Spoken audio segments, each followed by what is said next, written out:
ሲንግሎች ከፈጣሪም ጋር ደህና ነን፣ ከህዝቦችንም ጋር ደህና ነን፣ ከቲክታክ ጋርም ደህና ነን፣ ሁሉም ቦታ ደህና ነን። ምክንያቱም እንደዚህ አይነት ቆሻሻና የማይሆን ቪዲዮ አንሰራም። ከማን ጋር ነው የምንሰራው? አንሰራም።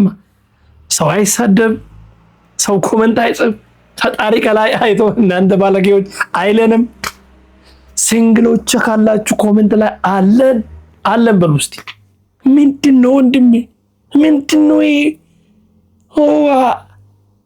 በአለጌ ይኸውልህ ፍቅር የምትሰራው እዛ ደበቅ አድርገ የራስን ሰብሰብ አድርገ እንዴ። ምንድነው እዚህ መገላለጥ? ምንድነው እዚህ አስተኝተው እንዴ ይዞ ቆሻሻ ስዳደግ ታብላሽ አይቱ ወይ